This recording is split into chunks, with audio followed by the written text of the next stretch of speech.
प्यारी बहनों, प्यारे भाइयों, आप काफी समय से मेरा इंतजार कर रहे हैं, इसके लिए आपका बहुत बहुत धन्यवाद। इस सभा में आपका स्वागत। श्री आनंद शर्मा जी, श्री कुलदीप पठानिया जी, श्रीमती आशा कुमारी जी, श्री नीरज नैयर जी, श्री यशवंत खन्ना जी, श्री करतार सिंह ठाकुर जी, श्री विजात कंवर जी, श्री अश्विनी ठाकुर जी, श्री भजन सिंह जी, श्री कमल ठाकुर जी और मंच पे विराजमान सभी नेतागण, सभी पदाधिकारीगण, आप सबका भी इस सभा में स्वागत। एक बार मेरे साथ कहिए, माँ दुर्गा की जय, माँ दुर्गा की धन्यवाद। लक्ष्मी नारायण भगवान की, भगवान भोलेनाथ जी की। यहाँ आकर बहुत खुशी हो रही है। मेरा दिल वैसे भी हिमाचल में ही रहता है, घर दिल्ली में है, चलिए घर हिमाचल में भी है, लेकिन इस घर में दिल ज्यादा रहता है, यहाँ आने का बड़ा दिल करता है। तो जब भी मैं हिमाचल आती हूँ तो मुझे बहुत खुशी होती है। हाँ, देखिए, आपका प्रदेश बहुत सुंदर प्रदेश है, आपका हुनर भी बहुत है, आप शिक्षित भी हैं और हर तरह से आपके प्रदेश की ओर पूरा देश देखता है, क्योंकि यहाँ की जो सभ्यता है उसमें एक तरह से जो सादगी और जो ईमानदारी है वो शायद पूरे देश भर में सबसे ज्यादा है। और मैंने भी अपने अनुभव में ये देखा है कि आपके जो समाज की सभ्यता है, आपके रहन सहन के जो तरीके हैं वो बहुत सुंदर और शालीन हैं और इससे पूरे देश को सीखना चाहिए।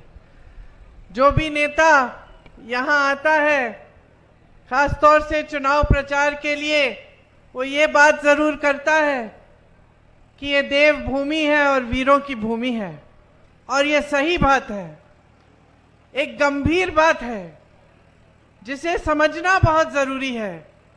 ये एक कहने का तरीका नहीं होना चाहिए कि कोई भी आया कह दिया और चले गए। ये बात गहरी इसलिए है क्योंकि ये देव भूमि है और देवताओं की जो कृपा होती है वो हमेशा ईमानदारी पे होती है, ईमानदार लोगों पे होती है। जीवन सच्चाई से जियो, ईमानदारी से जियो, तभी भगवान की सारी कृपा आपके साथ, आपके ऊपर रहती है। तो आपकी ये जो भूमि है इसे देव भूमि कहते हैं क्योंकि यहाँ की एक परंपरा है, एक सभ्यता है, एक सुंदरता है जो दैविक है। वीर भूमि इसलिए कहते हैं क्योंकि आपने हमेशा अपने प्रदेश से सरहद पे अपने बेटों को भेजा हमारी धरती की रक्षा करने के लिए, हमारे देश की रक्षा करने के लिए। यहाँ के बहुत जवान शहीद हुए, उन्होंने जान दी अपने देश के लिए, और इसलिए आपकी धरती वीर भूमि कहलाई जाती है, जहां से सैकड़ों वीरों ने हमारे देश के लिए, उसकी अखंडता के लिए, उसकी रक्षा के लिए लड़ाई लड़ी। तो अगर आपके प्रदेश में ऐसी सरकार आए जो ईमानदार न हो, जो सच्ची न हो, जो आपके प्रति श्रद्धा न दिखाती हो, तो आप क्या कहेंगे? आज आम चुनाव है, आप लोकसभा के प्रत्याशी को चुनने जा रहे हैं, लेकिन साथ साथ हिमाचल प्रदेश में 6 बाई इलेक्शन भी हैं, जिस पर आपकी जो प्रदेश सरकार है उसका भविष्य निर्भर है। तो दोनों लोकसभा और जो बाई इलेक्शन है उनके संदर्भ में मैं आपसे बात करना चाहती हूं, क्योंकि जब आपने अपने प्रदेश की सरकार चुनी तो आपने बदलाव के लिए एक नई तरह की राजनीति के लिए अपना मत डाला, अपना समर्थन दिया। अब मोदी जी यहां आकर देवभूमि की बात करते हैं, देवताओं के नाम पर आपसे वोट मांगते हैं, लेकिन मोदी जी ने आपकी चुनी हुई सरकार का क्या किया? उन्होंने पूरी ताकत डाली, धन बल की ताकत, कि ये सरकार गिर जाए। सरकार आपने चुनी थी, सरकार लोकतंत्र के जरिए आपने चुनी थी, और मोदी जी ने पैसे दे देकर, भ्रष्टाचार सबके सामने करके हिमाचल प्रदेश की सरकार को गिराने की कोशिश की। क्या ये ईमानदारी की बात है? क्या आप इसको सच्ची राजनीति कह सकते हैं? क्या आप कह सकते हैं कि जो प्रधानमंत्री इस तरह की साजिश आपके प्रदेश की सरकार के खिलाफ करे, वो प्रधानमंत्री आपको सर्वोपरि समझते हैं? क्या आप कह सकते हैं कि उस प्रधानमंत्री जी के दिल में आपके लिए श्रद्धा है, अगर आपकी चुनी हुई सरकार के खिलाफ इस तरह की भ्रष्ट साजिश कर सकते हैं? तो ये समझना बहुत जरूरी है भाइयों और बहनों, कि भाजपा के जितने नेता हैं, प्रधानमंत्री जी से शुरू होकर जो यहां के प्रत्याशी हैं उन तक जितने भी नेता हैं, उनका सिर्फ और सिर्फ एक मकसद है। वो मकसद है कि किसी भी हालत में सत्ता को अपने हाथों में रखें, चाहे सरकारों को गिराना पड़े, चाहे भ्रष्टाचार करना पड़े, चाहे विधायकों को घूस खिलाना पड़े, चाहे आपको गुमराह करना पड़े, चाहे भगवान का नाम लेकर आपका ध्यान भटकाना पड़े, कुछ भी कर लेंगे सिर्फ सत्ता के नाम से। सिर्फ सत्ता ही चाहते हैं और किसी भी तरह से उस सत्ता को रखने का काम करेंगे।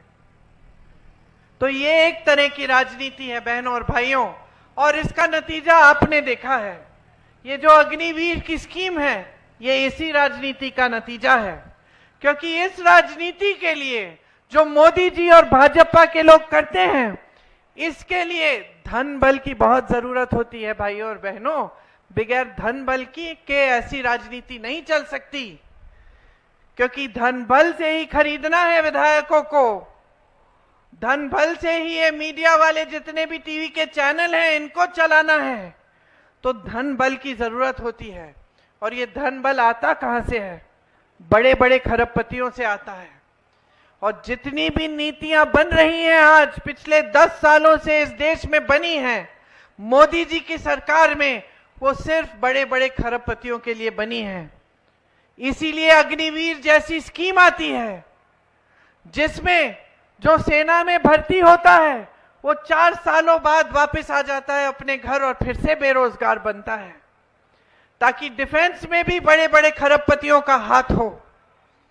इसीलिए जब ओपीएस जैसी जो पुराना पेंशन है, जब ओपीएस की बात होती है तो मोदी जी की सरकार कहती है कि पैसे नहीं हैं, लेकिन जब बड़े बड़े खरबपतियों के कर्ज माफ करने होते हैं तो अचानक 16 लाख करोड़ रुपए जनता के पैसे, जनता के बैंकों से, सरकारी बैंकों से उपलब्ध हो जाते हैं। लेकिन पुराने पेंशन के लिए कहते हैं कि पैसे नहीं हैं। ये भी उसी राजनीति का नतीजा है जो सिर्फ सत्ता के लिए चलती है और सिर्फ बड़े बड़े खरबपतियों के लिए चलती है। आज हिमाचल के सेब के किसानों का हाल देखिए। तमाम कोल्ड स्टोरेज बड़े बड़े खरबपतियों को दे रखे हैं। तो जहां जहां सेब उगता है और कोल्ड स्टोरेज की जरूरत होती है, तो सेब का दाम कौन तय करता है? अडानी जी तय करते हैं, बड़े बड़े खरबपति तय करते हैं। तो सेब कब बिकेगा, कितने पे बिकेगा, आज वो तय करते हैं। आपको अपनी उपज का सही दाम नहीं मिलेगा, क्योंकि बड़े बड़े खरबपतियों के लिए ये भी नीतियां बन रही हैं। तो देखा जाए तो जितनी भी इनकी नीतियां हैं वो सब सिर्फ बड़े बड़े खरबपतियों के लिए हैं, और जनता महंगाई से जूझ रही है, किसान जूझ रहा है, मिडिल क्लास जूझ रहा है। यहां तमाम शिक्षित नौजवान हैं लेकिन पूरे देश भर में इतनी बेरोजगारी बढ़ गई है कि जितने भी शिक्षित हों, रोजगार मिलने का नामो निशान नहीं है। माता पिता चाहे जितने भी गरीब हों, जितने भी दूर दराज इलाके के हों, सब अपने बच्चों को आजकल शिक्षित करते हैं। सबसे पहला परिवार का मकसद यही होता है, बच्चा शिक्षित होगा, अच्छी नौकरी मिलेगी, अपने पैरों पे खड़ा हो जाएगा। लेकिन आज मोदी जी की देन है कि 10 सालों में जो बेरोजगारी बढ़ गई है वो 45 सालों में नहीं रही। 70 करोड़ नौजवान आज बेरोजगार हैं। 30 लाख सरकारी पद खाली पड़े हुए हैं। जिस तरफ आप देखिए उस तरफ इन्होंने संकट बढ़ा दी है, मुश्किलें बढ़ाई हैं, परेशानियां बढ़ाई हैं। हमने ओआरओपी की बात की, कांग्रेस इसे लाई, इन्होंने क्या किया? हम कहते थे 1 रैंक 1 पेंशन, ये कहते हैं 1 रैंक और तमाम अलग अलग पेंशन। आज अगर अग्निवीर शहीद हो जाते हैं तो उनको शहीदों का पेंशन भी नहीं मिलेगा। इन्होंने शहीदों में भी फर्क कर दिया है कि एक तरह का शहीद और एक दूसरे तरह का शहीद। ये कैसी बातें हैं भाइयों और बहनों? आपको समझना पड़ेगा कि किस तरह से ये सरकार चला रहे हैं। आज सेना में भर्ती होते हैं, चोट लग जाती है, उस वजह से डिसेबिलिटी हो जाती है, डिसेबिलिटी का पेंशन भी इन्होंने खत्म कर दिया है। तो अलग अलग पेंशन भी बना दिए हैं। हर तरफ आपकी मदद करने के बजाय, आपका समर्थन करने के बजाय, आपको मजबूत करने के बजाय आपको कमजोर किया जा रहा है। मोदी जी यहां आते हैं, मानिए कि पर्यटक की तरह भ्रमण करने आ रहे हैं, अपना कैमरा निकालते हैं और कैमरे से मोदी जी फोटो खींच रहे हैं और मोदी जी की कोई और फोटो खींच के पूरा वायरल कर रहे हैं कि देखिए मोदी जी पहाड़ पे खड़े होकर कैमरे से फोटो खींच रहे हैं। आपको मालूम है उन्होंने अपना पोस्ट डाला कैमरे से फोटो खींचते हुए, पीछे गाना क्या बज रहा था उन्हीं के पोस्ट में? किसने सुना? चंबा कितनी दूर। बिल्कुल सही गाना था, क्योंकि मोदी जी कट गए हैं पूरी जनता से, और चंबा की जनता से तो पूरी तरह से कटे हुए हैं। उन्हें आपके संघर्षों के बारे में कुछ नहीं मालूम। आप कैसे जीते हैं, कैसे महंगाई का सामना करते हैं, कैसे बेरोजगारी का सामना करते हैं, उन्हें कुछ नहीं मालूम। आपके क्या हुनर है उन्हें यह भी नहीं मालूम। और आज जो परिस्थितियां उन्होंने देश में बनाई हैं, तो भाइयों और बहनों कोई बताएगा भी नहीं उन्हें। सब डरते हैं, उनके अधिकारी उनसे, उनके साथी डरते हैं, उनके मंत्री डरते हैं। जनता के बीच तो वो आते ही नहीं, कभी किसी किसान से नहीं पूछते कि आपकी क्या हालात हैं, कैसे जी रहे हो। कभी आकर किसी आपदा में भी एक बार पूछते नहीं हैं। यहाँ कितनी बड़ी आपदा हुई, मोदी जी कहते हैं कि ये उनका परिवार है, हिमाचल उनका दूसरा घर है। आए क्या आपदा के समय? एक बार आपको मुंह नहीं दिखाया। आपदा के समय आने की बात छोड़िए, एक पैसा राशि, एक पैसा नहीं भेजा इन्होंने केंद्र से। इतनी भी राशि नहीं भेजी कि जहां जहां आपदा हुई थी वहां मदद हो जाए। हमारी सरकार ने जितनी स्कीमें आपके लिए बनाई थी वो लगभग उस समय हमें रोकनी पड़ी, क्योंकि सरकार के सारे पैसे, सारी संपत्ति हमने आपकी जो आपदा में जो मुश्किलें हुई उनको आपको सहूलियत पहुंचाने के लिए, आपको राहत देने के लिए डाली। आपने खुद देखा कि सरकार के एक एक मंत्री, मुख्यमंत्री जी और सारे मंत्री नीचे आ गए, जमीन पे आए। कोई कहीं पे मदद कर रहा था, कुछ लोग फंसे हुए थे तो कोई किसी के घर जाकर देख रहा था कि नुकसान को कैसे हम कैसे राहत पहुंचा पाए। जहां जहां दुख था वो पहुंचे। और मैं ये नहीं कह रही हूं भाई और बहनों कि ये कोई बड़ी बात है, यही नेताओं का कर्तव्य होता है। आपदा के समय अगर आपके पास आए तो यही कर्तव्य होता है। यही हमारी कांग्रेस पार्टी की बहुत पुरानी परंपरा है। पंडित नेहरू जी, जिनकी आज पुण्यतिथि है, जो इसी मैदान पे जो आए थे अपने जमाने में, इंदिरा जी, उन्होंने हमको क्या सिखाया? उन्होंने यही सिखाया कि नेता जनता का सेवक होता है। सेवा हमारा कर्तव्य है। आपदा के समय आपके पास आना है, आपकी मदद करनी है किसी भी तरह से, जितनी भी राशि, जितनी भी तरह से हम मदद कर सकते हैं हमें करनी है। और आपने देखा कि हजारों करोड़ रुपए प्रदेश के खर्च हुए, क्योंकि इतनी बड़ी आपदा आई, बहुत समय में ऐसी आपदा नहीं आई थी। कितना नुकसान हुआ मैंने देखा, मैं हर जगह गई थी, मैंने देखा कि कैसे घर टूट गए थे। एक परिवार में अभी तक मुझे याद है, एक परिवार के 6-7 सदस्य गुजर गए, मंदिर गए थे बच्चों को लेकर, और वहां 6-7 सदस्य गुजर गए। उस परिवार के बारे में सोचिए तो कितनी मुश्किलों का सामना आपने किया है बस अभी इन्हीं 1-2 सालों के दौरान। और इस पूरे समय में मोदी जी और मोदी जी की सरकार, ये सारे नेता जो आज आपके सामने खुशी से आकर आपसे वोट मांग रहे हैं, भगवान का नाम लेकर वोट मांग रहे हैं, ये कहां थे? इन्होंने क्या किया आपकी मदद के लिए? अपना कर्तव्य तक नहीं निभाया, उल्टा जो राशि आनी थी वो रोक दी। आज अगर हमारी प्रदेश सरकार जो गारंटी हमने आपको दी थी उसको पूरा करने का काम कर रही है, तो ये एक बहुत बड़ी बात है, क्योंकि इससे पहले जो आपदा आई थी उससे बहुत बोझ पड़ा है हिमाचल की अर्थव्यवस्था पे। तो आप सोचिए भाइयों और बहनों कि इनकी नीयत क्या है, भाजपा के नेताओं की नीयत क्या है? क्या ये साफ नीयत है कि आप मुश्किलों में हैं, इतनी बड़ी आपदा आती है, इतना बड़ा संकट झेल रहे हैं, साल लगेंगे शायद सारी सड़कों की मरम्मत को करने में, जो जो टूटा उसको ठीक करने में, और जो गुजर गए उनके बारे में तो जीवन भर उनके परिवार के लोग उन्हें याद करेंगे और वो दुख झेलेंगे। लेकिन भाजपा के नेता, भाजपा की सरकार ने आपको नकारा, और सिर्फ राजनीति की वजह से नकारा, सिर्फ इस वजह से नकारा कि आपने कांग्रेस की सरकार चुनी थी, और उसके बाद उस सरकार को गिराने का काम भी किया, कोशिश बहुत की। ये तो हमारी सरकार एकजुट रही और हमारे विधायक एकजुट रहे काफी हद तक, इसलिए हमारी सरकार बच गई। लेकिन इनकी बस चलती तो आपकी चुनी हुई सरकार, वही मंत्री जिन्होंने आपदा में आपका साथ दिया, वही लोग चले जाते और एक नई सरकार लाते और सिर्फ सत्ता के लिए राज करते। आपका सिर्फ फायदा उठाते हैं, आपके सामने आकर आपको तरह तरह के झूठ सुनाते हैं। आनंद शर्मा जी बोल रहे थे इनके वादों के बारे में, कौन सा वादा इन्होंने पूरा किया? जितने वादे किए सारे वादे तोड़े हैं। इनकी बातें न गहरी हैं और न आप इन पे भरोसा कर सकते हैं, हल्की बातें हैं।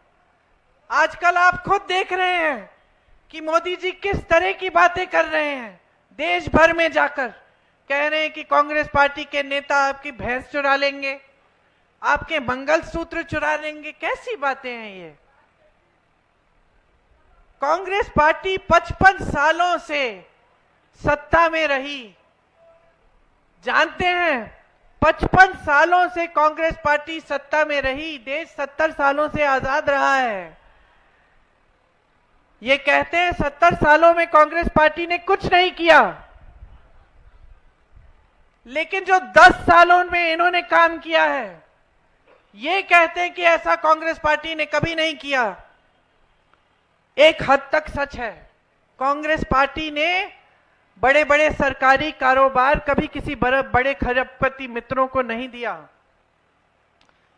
जो इन्होंने 10 सालों में काम कर डाला, नाम लीजिए सरकार के, जो देश के जो कोयले के खदान, बड़े बड़े बंदरगाह, हवाई अड्डे, सब कुछ अपने बड़े बड़े खरबपति मित्रों को सौंप दिया।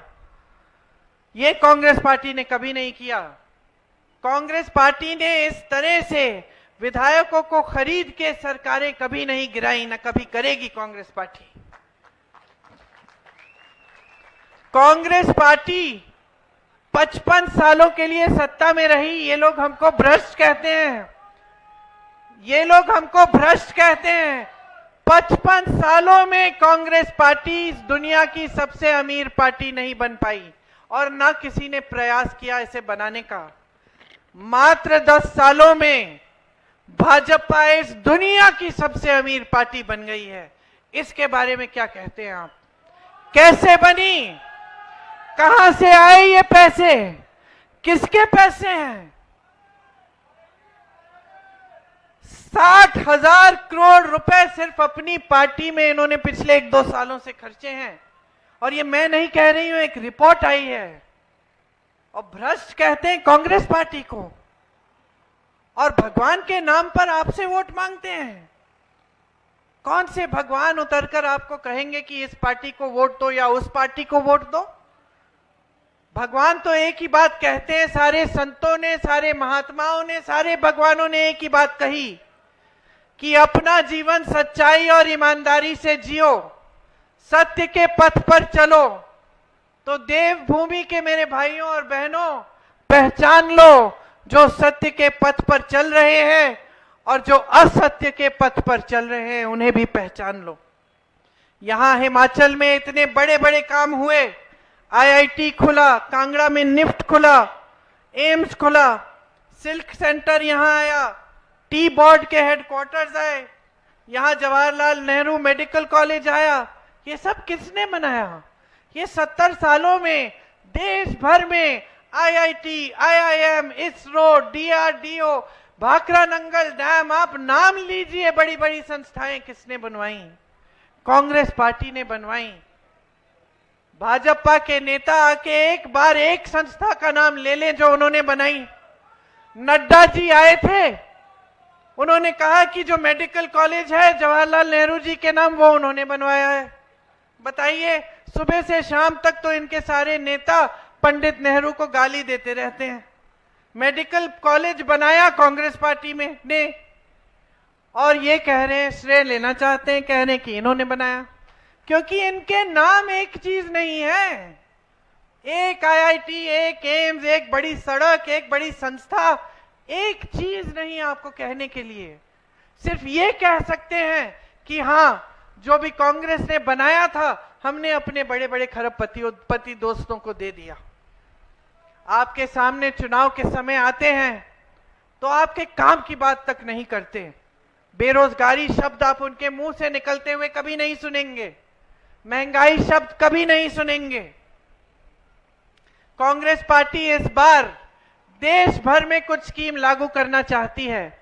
आपको याद होगा कि जब यहां चुनाव हुए थे तो हमने कहा था कि हर गरीब परिवार में जो सबसे बड़ी महिला है उनके खाते में हम 1500 रुपए डलवाएंगे।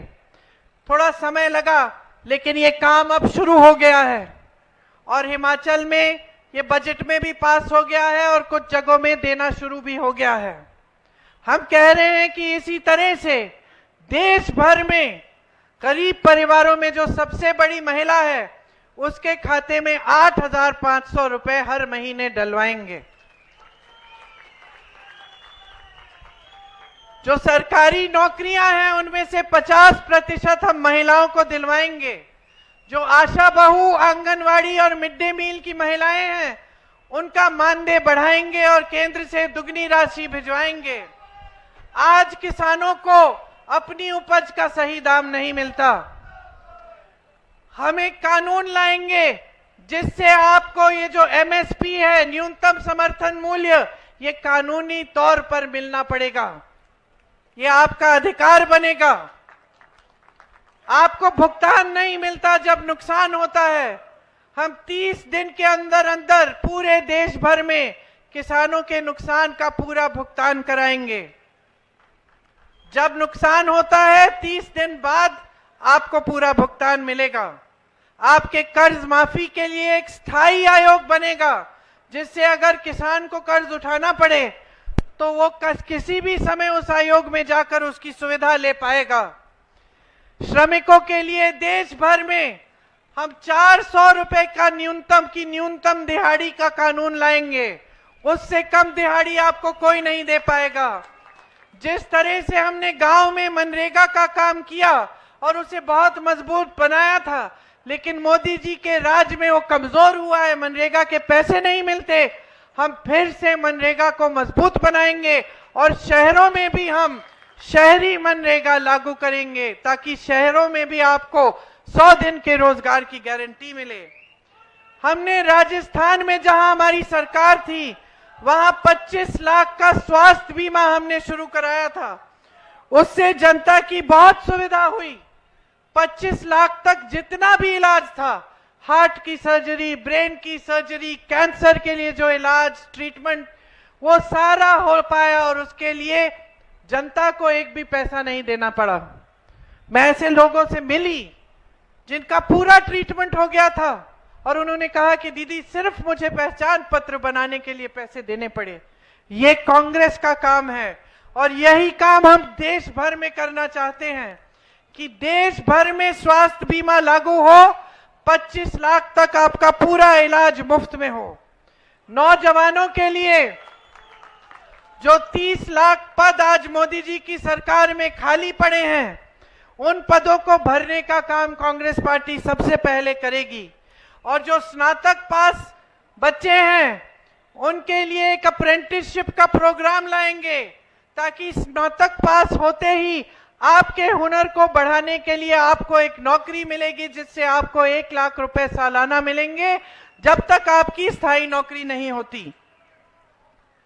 नौजवानों के लिए 5,000 करोड़ का एक फंड लाएंगे जिससे जो जो अपना छोटा कारोबार शुरू करना चाहता है, छोटा बिजनेस या स्टार्टअप, जैसे हिमाचल में हम स्टार्टअप फंड हमने बनाया है उसी तरह से देश भर में हम बनाएंगे ताकि आपको मदद मिले। आप शिक्षा के लिए अगर लोन लेते हैं, कर्ज उठाते हैं, तो शिक्षा के लिए जो भी कर्ज उठाएगा वो सारा कर्ज माफ होगा। और अगर किसी सरकारी नौकरी के लिए आप आवेदन पत्र के लिए आप फीस भरते हैं तो वो भी फीस हम रद्द कर देंगे, हटा देंगे। और सबसे बड़ी बात यह है कि जो अपनी अग्निवीर की स्कीम है इनकी, इसको हम पूरी तरह से रद्द कर देंगे। तो देखिए, आपने एक बहुत बड़ा निर्णय लिया प्रदेश सरकार के बनाने के समय। आपने निर्णय लिया कि आप एक सही, सच्ची और ईमानदारी राजनीति लाएंगे अपने प्रदेश में। आप लाए और आप देख रहे हैं कि तमाम मुश्किलों के बावजूद कि भाजपा कभी सरकार गिराने की कोशिश करती है, कभी आपदा के लिए जो राशि आनी चाहिए वो रोक देती है, कभी ये जो आपका जो ओपीएस है जो हमने लागू किया, इसका जो एक पेंशन का जो फंड होता है उसको रोक के रखती है। लेकिन तमाम मुश्किलों के बावजूद हमारी सरकार दिन रात आपके लिए काम कर रही है और ईमानदारी से कर रही है। ये निर्णय आपने लिया, ये आपकी जागरूकता का नतीजा है कि आज प्रदेश में एक अच्छी ईमानदार सरकार चल रही है। इसलिए मैं आपसे आग्रह करने आई हूं कि जो आप अगला निर्णय लेने जा रहे हैं, जो आप लोकसभा के चुनाव में अपना वोट डालने जा रहे हैं, उसको भी पूरे विवेक और पूरी जागरूकता से डालिए। कांग्रेस पार्टी के प्रत्याशी आनंद शर्मा जी ने अपने कार्यकाल में बहुत किया हिमाचल के लिए। ये जो मैं गिन रही थी, एम्स, आईआईटी, ये सब, इनमें से तमाम ऐसी संस्थाएं हैं जो इनके कार्यकाल में ही यहां पे आई। इनको आगे बढ़ाइए, कांग्रेस का प्रत्याशी चुनिए, कांग्रेस की भारी बहुमत से केंद्र में सरकार लाइए ताकि ये सारी जो केंद्र की तरफ से गारंटी हैं इनको भी पूरा करने का काम हम शुरू कर पाएं और आपके जीवन में हम सुविधा लाएं, आपको मजबूत बनाएं। धन्यवाद। जय हिंद।